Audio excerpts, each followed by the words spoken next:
여러분, 요즘 부채 참 장난 아니죠. 정부부터 시작을 해서 금융권까지 어떻게 하면 돈을 덜 빌려주려고 안간힘을 쓰는 그런 모양새까지 보입니다. 그런데요, 제가 충격적인 지표를 하나 찾아냈습니다. 바로 이 지표예요. 처분 가능 소득 대비 가계 부채 비율입니다. 172.4%예요. 뭐 간단하게 말하면 가계 부채 비율이 172.4%라는 거잖아요. 100%만 되더라도 많다고 이야기하는데 172.4%면 이거 엄청납니다. 게다가 처분 가능 소득 대비예요. 그러면 내가 가지고 있는 처분 가능한 것 다 팔아도 당연히 빚을 못 갚는다는 이야기잖아요. 적어도 72.4%의 부채가 더 남는다는 뜻입니다. 이것은요, 지금 역대 최고치입니다. 역대 최고치. 그래서 제가 부채 망국이라는 표현을 썼습니다. 부채 때문에 나라가 망할 수도 있겠구나 하는 이야기인 거예요. 그런데 이 처분 가능 소득 대비 가계 부채 비율이 말입니다. 계속 늘어나 왔습니다. 문재인 정부 들어와서는요, 2020년에 3분기도 보면 166%입니다. 적지 않은 수치예요. 4분기엔 169.1%고요. 2021년 1분기에는 171.4%까지 늘더니 2분기에는 172.4%까지 또 늘었습니다. 쉽게 말하면 부채가 계속 늘어나는 겁니다. 이게 기업이라고 이야기하면 여러분, 부채 비율이 172.4%면 주가가 엉망일 거예요. 부채가 너무 많아요. 요즘 부채 100%만 넘어도요, 저 기업 망하는 것 아니냐? 이렇게 생각할 정도로 투자하는 사람들이 굉장히 꺼립니다. 그렇다면 가계부채가 172.4%면 진짜 적은 수치는 분명히 아닙니다. 문제는요, 이게 개선될 기미가 전혀 없다는 사실이에요.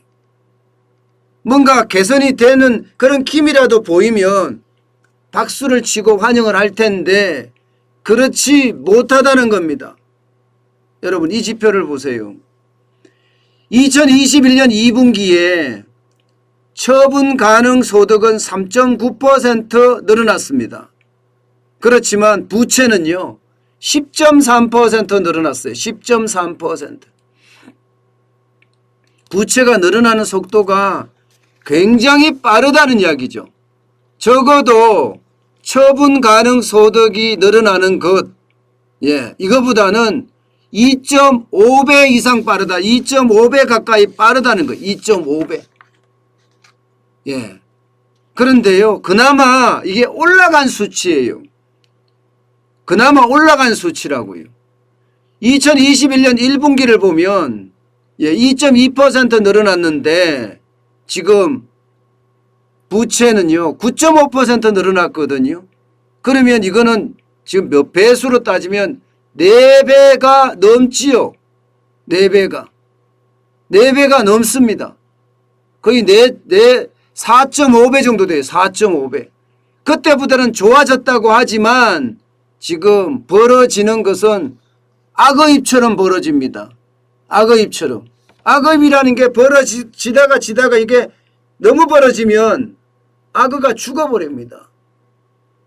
이게 부채가 지금 심각하다는 거예요. 그게 부채가. 잘못하면 악어입이 벌어지다 이게 너무 벌어져서 악어가 죽을까 봐 말입니다.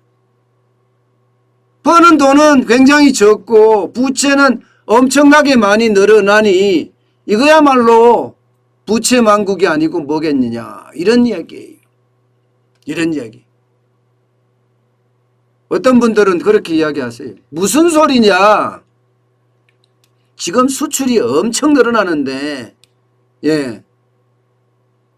버는 돈이 없다니 말이 되느냐. 수출 늘어나는 거 맞습니다. 그렇지만 수출이 30% 늘어나지만 수입도 40% 50% 늘어나고 있어요. 무역 수지는 점점 안 좋아지고 있다는 뜻이고요. 그것도 몇몇 대기업에 한해서 그렇습니다. 반도체나 석유화학이나 자동차 뭐 이 정도예요. 이 정도예요. 여기서 문제는 반도체나 석유화학이나 자동차 쪽에서 잘 나간다면 이것을 밑으로 내려줘야 되거든요. 내려줘야 돼요. 중소기업 말입니다. 하청업체. 원청업체가 하청업체로 많이 내려줘야 되는데 이게 그렇지가 못해요. 원자재 가격은 가격대로 올란 데다가 납품 단가는 1년 전에 계약을 했기 때문에 이게 올라가지 못했다는 이야기예요. 결국은요. 낙수 효과가 적다는 이야기입니다. 낙수 효과가. 그러면 버는 돈이 적을 수밖에 없습니다. 게다가 여러분 수출은요. 우리 경제 성장률 중에서 소비 다음입니다. 소비가 더 많습니다. 소비가 훨씬 큽니다. 그 다음이 수출이고요. 우리나라 수출 중심 국가긴 하지만 그 다음이 설비 투자예요. 설비 투자. 기업의 투자죠. 이 세 가지가 경제 성장률을 좌우하는데 수출만 늘어났다고 되는 게 아니라 내수도 많이 늘어나 줘야지 쉽게 말하면 버는 돈이 있게 되는 거예요. 근데 내수가 안 늘어나면 버는 돈이 그만큼 줄어들 수밖에 없습니다. 자, 여러분 이것을 한번 보세요. 지금 주식시장에서 비투하는 청년들 돈 버나요? 못 법니다. 주식시장이 3200선까지 올라가더니 지금은 왔다 갔다 해요. 왔다 갔다. 이런 시장에서는요.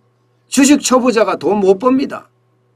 그런데 빚을 내는 것은 25조 30조씩 돈을 내갖고 씁니다. 신용거래 융자만. 그러다가 가계부채는 또 얼마나 셉니까? 지금 여타 연령층에 비해서 2배 가까이 됩니다. 12.8%나 지금 늘어나고 있어요. 청년들이. 나는 벼락거지 안 되겠다 이야기하면서 돈을 빌려서 주식에 투자하고 코인에 투자해서 돈 벌어서 집을 사야 되는데 돈을 못 벌고 있다는 이야기예요. 돈을 못 벌고 있다는 이야기. 주식시장 자체가 어렵습니다. 지금은. 전문가들도 어려워하는 시장이에요. 전문가들도. 대세 상승 시장이 아니란 뜻이에요. 그러면 주식시장에서도 지금 돈 못 벌기 때문에 돈을 못 벌면 어떻게 돼요? 생활은 해야 되고 삶은 살아가야 되잖아요. 그러면 부채가 늘 수밖에 없어요. 지금 제일 위험한 게 청년들인데 청년들 부채 보세요. 2021년 2분기에 458조 7천억 원입니다. 그러니까 돈 빌려서 주식 투자하고 코인 투자하고 뭐 연끌도 했을 수도 있죠. 연끌도 하고 그 와중에 부채는 천정부지로 지금 올라가고 있다는 거예요. 천정부지로. 만약에 말입니다. 만약에 집값이 떨어지면 어떻게 해요? 거품이 빠지면 그때는 인정사정 없을 겁니다. 인정사정. 저는 청년들의 위기가 굉장히 큰 위기라고 생각을 해요. 458조 7천억 원에 대한 위기는 쉽게 말하면 청년들은 돈을 잘 벌 수가 없잖아요. 자산이 많지가 않아요. 게다가 취직을 못한 청년들도 부지기수예요. 이런 것까지 다 합쳤을 때는 부채가 계속 늘어나는 것, 앞으로도 더 늘어날 것, 이거는요 어쩌면 충격적이다 이렇게 이야기할 수가 있습니다. 어디 그뿐입니까? 자영업자는 또 어떡하나요? 자영업자. 자영업자도 지금 장사가 안 되니까 부채만 폭증해요. 예, 2021년 1분기 보세요. 28조 1천억 원. 2분기에는 26조 6천억 원입니다. 26조 6천억 원. 작년 2분기가 가장 어려웠다고 하는데 55조 2천억 원이거든요.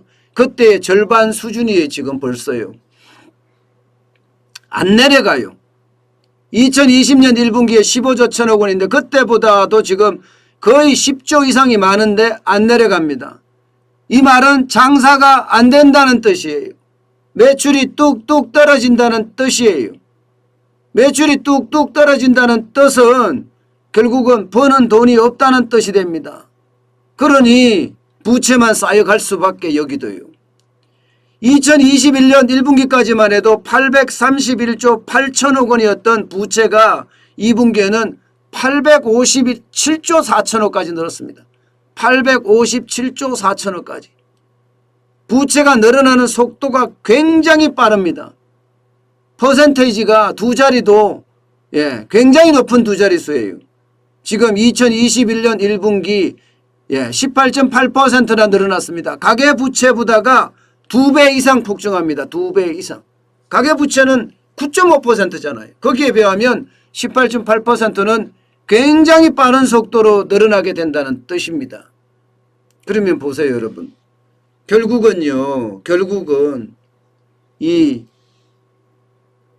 처분 가능 소득이 그만큼 지금 줄어든다는 거잖아요. 청년들도 줄어들고 자영업자도 줄어들고 그러면 어떻게 되겠습니까?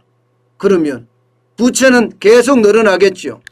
처분 가능 소득이 줄어들으니까 내 삶을 영위하기 위해서는 돈을 또 빌려서 빚내서 빚을 갚을 수밖에 없는 구조니까 말입니다. 그런데 문제는요, 여기서 한 걸음 더 나아갈 수가 있습니다. 그래서 제가 부채 만국이라는 표현을 썼어요. 여기서 한 걸음 더 나아가는 게 뭐냐? 그러면 돈은 누가 쓰냐 이거예요. 돈은 누가 쓰냐. 경제 성장률에서 가장 중요한 것이 소비입니다. 소비. 민간 소비예요. 소비가 막 일어나야 된단 말입니다. 소비가. 그런데 이게 뭐 돈을 써야 되는 사람들, 자영업자나 청년들은 못 써요. 고령자들은 더 못 쓰지, 아껴서요. 돈을 못 쓴다는 것은 소비가 제대로 작동하지 않는다는 뜻이 됩니다. 부채가 많아지면 많아지는 만큼 이자가 늘어나니까 그래요. 이자가. 여러분 보세요. 이자가 지금 인상 전에는 271만 원이었는데 0.25%포인트만 인상을 하면 284만 원 늘고요. 0.5%포인트를 인상하면 301만 원 늡니다. 지금 한 달 벌어서 한 달 먹고 살 돈도 부족한데 이자까지 늘어요? 그러면 청년의 부채, 자영업자 부채는 어떻게 될까요? 이자 부담 때문에 더 커지게 되겠죠. 그러면 그만큼 소비를 안 하게 됩니다. 소비를 안 하게 돼요. 여러분, 이게 자칫 잘못하면 2020년에 민간 소비가 굉장히 위축됐거든요. 851조 8,904억 원까지 마이너스 4.3%까지 떨어졌습니다. 그런데 2021년 때는 3.1%까지 늘어날 거다 이렇게 예상은 하고 있는데 달성될 거라고도 생각을 했는데 지금 소비가 점점 떨어지는 모양새입니다. 그렇다고 하더라도 2019년을 회복하지 못한다는 것, 878조 2,990억 원 정도의 어떤 소비가 일어난다고 하지만 글쎄요 하고 물음표가 자꾸 찍힙니다. 지금 물음표가. 여러분, 소비가 떨어지면 이게 충격이 굉장히 클 수가 있어요. 부채가 많아서 돈을 못 쓴다는 이야기가 되거든요. 부채가 많아서 돈을 못 쓴다. 그럼 소비가 줄어든다. 그럼 기업 입장에서는 어떻게 돼요? 기업 입장에서는 제품을 덜 만들 수밖에 없어요. 제품을. 더 만들어도 소비가 안 되니까 덜 만들 수밖에 없어요. 문제는 기업은 기업대로 지금 굉장히 어렵다는 사실입니다. 원자재 가격이 폭등했죠. 여기에다가 중간재도 폭등했습니다. 최저임금은 최저임금대로 올랐고요. 주 52시간제는 주 52시간제로 도입하고 있고요. 세금은 세금대로 늘어났고요. 예. 이 모든 것이 한꺼번에 기업에 뭉쳐있기 때문에 기업은 규모의 경제가 돼야 되는 거야. 많이 제품이 팔려서 그야말로 수익이 좀 더 늘어나야 되는데 그렇지가 못하다는 거죠. 그렇게 됐을 경우에 기업은 눈물을 머금고 제품의 가격을 올릴 수밖에 없습니다. 제품의 가격을 올리면 안 그래도 소비가 안 되고 있는 상태에서 가격까지 올라가면 더 소비가 안 됩니다. 이게 경제 침체의 근원이 될 수 있다는 겁니다. 경제 침체. 그러니까 정부는 지금 돈을 엄청 뿌리잖아요. 그죠? 돈을 뿌리는 이유가 지금 민간에서 쓸 돈이 없기 때문에 뿌리는 것도 있습니다. 이건 모르는 거 아닐 거예요. 그만큼 말입니다. 지금 소비가 위축될까 굉장히 두려워합니다.